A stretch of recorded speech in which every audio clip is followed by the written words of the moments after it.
Beloved saints, today's 5-minute message of redemptive history is about Boaz Part 2 from the third book of Redemptive History series, The Unquenchable Lamp of the Covenant.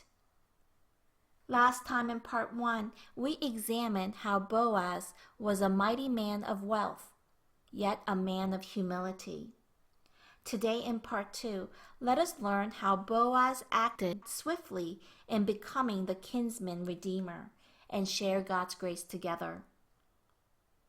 When we look in Ruth chapter 2 verse 20 and chapter 3 verse 2, it says that as a close relative of Naomi and Ruth, Boaz had the obligation and right to redeem based on the duties of the Goel. Ruth chapter 2 verse 20 says, Naomi also said to Ruth, "The man is a close relative of ours, one of our redeemers." The duties of the Goel is a Jewish law that gave the right to the nearest kin to redeem and repurchase, as well as to avenge blood when one dies. For example, the nearest kinsman has the duty to liberate his brother, who was poor and was forced into slavery because of his debt. Also, when a fellow countryman becomes so poor that he had to sell his property, the land had to be restored to him when his nearest kinsman comes and buys back what his relative had sold. Another important aspect of the duties of the Goel was that it transferred upon the closest relative the duty to marry the childless widow of his deceased brother in order to sustain his family line. However, when we look in the book of Ruth, we see that all the males who would inherit and continue the family line of Naomi and Ruth all died. So based on the duties of the Goel, Boaz was the kinsman redeemer. In order to give Ruth in marriage to Boaz, who Naomi thought was the nearest kinsman redeemer, she instructed Ruth to go to the threshing floor where Boaz slept, uncover his feet and lie down and do whatever he tells her to do.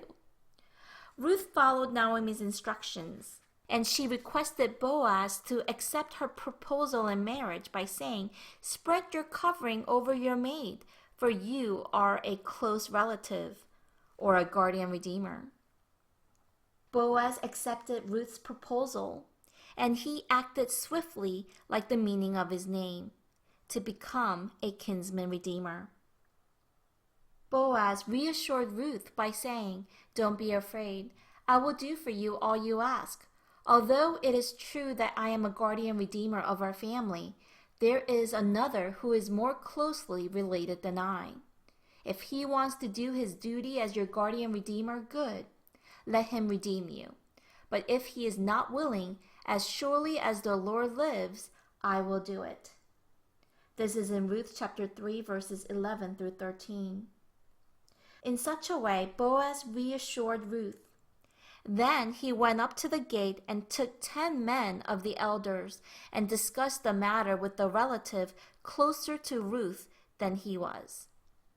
At first, the closer relative readily agreed to redeem Naomi's land, but when he heard from Boaz that Ruth must be acquired in order to raise up the name of the deceased on his inheritance, he instantly gave it up, for he was afraid that it might jeopardize his own inheritance.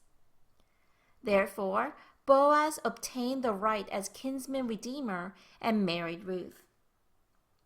Everyone, Boaz's swift obedience of faithfully fulfilling the duty of a kinsman redeemer foreshadowed Jesus Christ.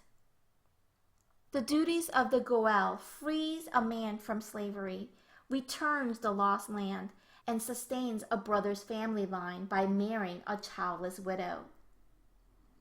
Our Lord Jesus Christ bore the cross to fulfill the duty of the true kinsman redeemer. He freed us from Satan's powers, and he restored the lost land of Eden.